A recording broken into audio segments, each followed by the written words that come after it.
আমি এখন কালকাসুন্দে গাছের পাশে দাঁড়িয়ে রয়েছি। এই কালকাসুন্দের পাতাই 14 শাকের একটি। ভূত চতুর্দশীতে এই গাছের পাতা খাওয়ার কিন্তু প্রচলন আছে বন্ধুরা। সুতরাং এটি বিষাক্ত গাছ নয়, সেটা আমরা আগে জেনে নিই। এই গাছের ফুলগুলি দেখুন হলুদ, দেখতেই পাচ্ছেন পিঁপড়ে রয়েছে এবং পিঁপড়ে থাকে। ফলগুলি দেখুন গোল গোল লম্বাকার, হ্যাঁ, আর পাতাগুলি কিন্তু একেবারে সবুজ। এর বিজ্ঞানসম্মত নাম কি? ক্যাসিয়া সপেরা।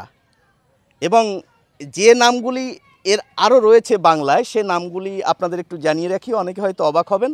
কাশমর্দ এই গাছের নাম, কাশমারি এই গাছের নাম, কেন কাশারি এই গাছের নাম, অর্থাৎ কাশকে মর্দন করে, কাশকে মেরে দেয়, কাশের শত্রু হচ্ছে এই গাছটা।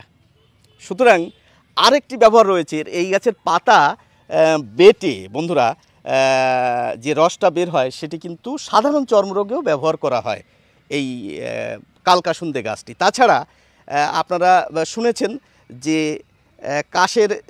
কাশকে নষ্ট করে, তাছাড়া গলাবুক জ্বালা বন্ধ করতেও কিন্তু এই গাছের ব্যবহার রয়েছে। এই গাছের কাছাকাছি আর এক ধরনের গাছ আছে, সেটাও কালকাসুন্দে নামে পরিচিত। সে গাছের পাতাটা কি হচ্ছে, সামান্য বেগুনি আভা রয়েছে এই শিরা বরাবর। এটাই যেমন পুরোপুরি সবুজ, সেটা হচ্ছে বেগুনি আভা রয়েছে। আর সে গাছের পাতাটা, এই ফলটা হচ্ছে চ্যাপ্টা, তাছাড়া আর কোনো তফাৎ নেই। কাজও কিন্তু একেবারেই একই। তার নাম হচ্ছে ক্যাসিয়া অক্সিডেন্টালিস, আর এর নাম হচ্ছে ক্যাসিয়া সপেরা। এই হচ্ছে তফাৎ।